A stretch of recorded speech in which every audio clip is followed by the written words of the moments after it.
Friends, कैसे हैं आप लोग। आज हम देखेंगे MJY 006 के बारे में। इसको आगे बढ़ने से पहले जो भी फ्रेंड्स हमारे वीडियो पे नए आए हैं और हमारे चैनल को पहली बार देख रहे हैं, वो कृपया चैनल को सब्सक्राइब कर ले और बेल आइकन को प्रेस कर दे, ताकि जो भी लेटेस्ट वीडियो हमारे चैनल से आए वो सबसे पहले आप तक पहुंच सके। तो आज हम देखेंगे वेद ग्रंथ एवं परिचय। तो सबसे पहले चलते हैं आपको वेद के महत्व पर। तो वेद का महत्व क्या है और इसका परिभाषा क्या है, अर्थ क्या है, इसको आज हम लोग देखेंगे। तो आइए, टाइम को ज्यादा किल नहीं करते हुए आइए चलते हैं। वेद शब्द का निर्माण व्यध धातु से हुआ है, जिसका अर्थ है आकाशीय ग्रह अथवा तारों को दृष्टि के द्वारा अथवा शलाका या दृष्टि यष्टि के द्वारा वेदना अर्थात विद करना। ग्रह तारों की स्थिति का ज्ञान हेतु आकाश में उन्हें देखा जाता था। आकाश में ग्रहादिकों को देखकर उनकी स्थिति का निर्धारण ही वेद है। यष्टि, शलाका, नलिका आदि की सहायता से अथवा आधुनिक उपलब्ध विविध यंत्रों से ग्रहण नक्षत्र आदि के बिंब को दर्शन यंत्र वेद कहलाता है। वस्तुतः वेद के दो प्रकार होते हैं, पहला दृष्टि वेद और दूसरा यंत्र वेद।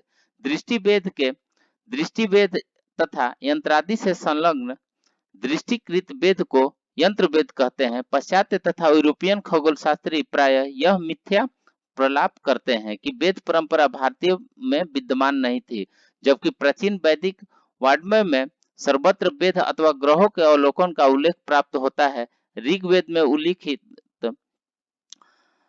है कि नक्षत्र उच्चस्थ आकाश में रखे हुए रात्रि में दृष्टिगत होते हुए वे दिन में कहीं चले जाते हैं। ऋग्वेद में विद क्रिया का उल्लेख ग्रहण के संबंध में हुआ, जिसका अर्थ आच्छादित करना है। सूर्य को आच्छादित करने का नाम वेद है, अतः इस प्रकार किसी ग्रह को अपनी आंखों के द्वारा आच्छादित करना वेद कहलाता है।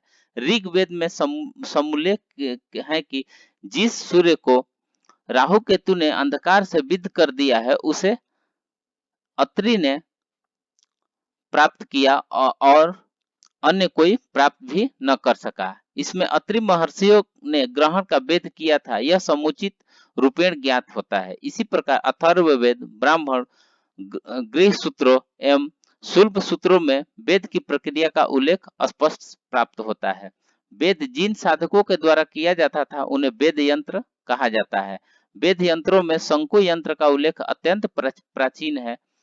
चल तथा अचल शंकु यंत्र का प्रयोग ऋग्वेद काल में ही होता है। एक चक्र अर्थात वृत्त में 3 केंद्रों की कल्पना करके 300 + 60 = 360 शंकुओं को अचल चल के रूप में स्थापित करके द्वादश राशि प्राधिया लगाई जाती है। यह एक पलवा यंत्र की कल्पना है, जिसके किनारे के दो शत्रुओं के माध्यम से 60 अंश पर कटने वाले षष्ठ यंत्र की प्रकल्पना की गई है। शुल्ब सूत्रों में अनेकत्र शंकु यंत्र का प्रयोग वर्णित है। अथर्ववेद ज्योतिष में द्वादश अंगुल शंख के माध्यम से छाया का आनयन करके मुहूर्त लाने का उल्लेख प्राप्त होता है। इसके परवर्ती ज्योतिष के ग्रंथों में वेद तथा वेद यंत्रों की पूर्णता उल्लेख मिलता है। अतः वेद प्रक्रिया एवं वेदशाला की प्रक्रिया के निर्माण अत्यंत प्राचीन काल से भारत में विद्यमान थी।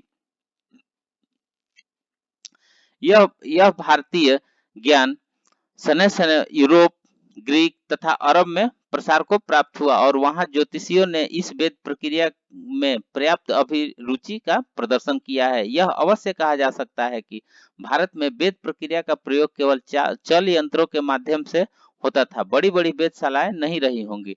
कालांतर में इसकी आवश्यकता को समझकर भारतीयों ने अचल यंत्रों की स्थापना करके वेदशालाओं का निर्माण किया। ज्योतिष शास्त्र में वेद और वेदशालाओं का महत्वपूर्ण स्थान है। इस कथन में भी अति संयुक्ति नहीं होगी कि ज्योतिष शास्त्र की आत्मा वेद एवं वेदशालाओं में ही निवास करती है, जिसकी उपेक्षा इस शास्त्र की स्थिति में अकिचितकर सी हो जाएगी। वेदांगों में ज्योतिष का स्थान नेत्रवद ने मूर्धा रूप में वर्णित है, जिसका कारण ही प्रत्यक्षता भी है। अन्य वेदांग शास्त्रों में प्रत्यक्ष अनुमानादि प्रमाण द्वारा समस्त तथ्यों का संपादन होता है, परंतु यहाँ प्रत्यक्षता का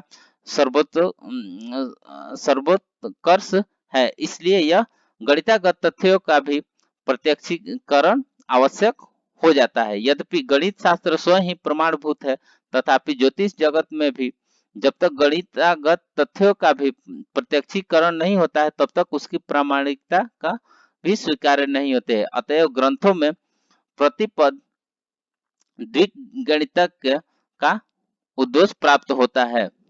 गणित द्वारा साधित ग्रह नक्षत्रादि की स्थिति का खगोल में प्रत्यक्ष अवलोकन ही द्विगणितज्ञ है।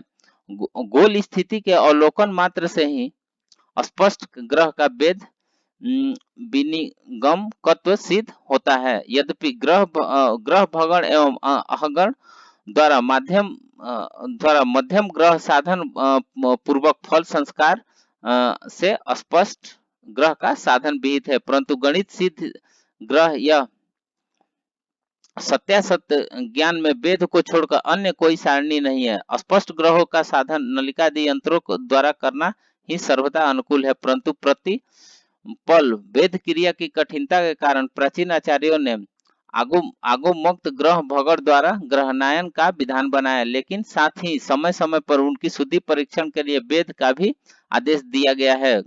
गणितीय सिद्धांतों के काले जन दोष से अतिक्रमित होने के कारण गणितागत ग्रह के द्विकी सद न होने की स्थिति में सिद्धांत एवं गणित जन्य का दोष निवारण के लिए वेद द्वारा बीजादि संस्कार की व्यवस्था शास्त्रों में प्राप्त की गई है। ब्रह्मांडस्थ ग्रहण छत्रादि पिंडों का अवलोकन को वेद कहा जाता है। संस्कृत व्याकरण में विद धातु से निष्पन्न होता है। परिभाषा रूप में नग्न नेत्र या सलाका यष्टि नलिका दूरदर्शक आदि यंत्रों के द्वारा आकाशीय पिंडों का निरीक्षण ही वेद है। नलिका आदि यंत्रों से ग्रहों के विद्ध होने के कारण इस क्रिया का नाम वेद विश्रुत है। दृष्टि एवं यंत्र भेद भी दो प्रकार से होते हैं। इस प्रकार से हमने देखा कि वेद का महत्व हमारे ज्योतिष शास्त्र में किस प्रकार से है। सो फ्रेंड्स, मिलते हैं फिर नेक्स्ट वीडियो में। तब तक से अपना ख्याल रखिए। तब तक के लिए धन्यवाद।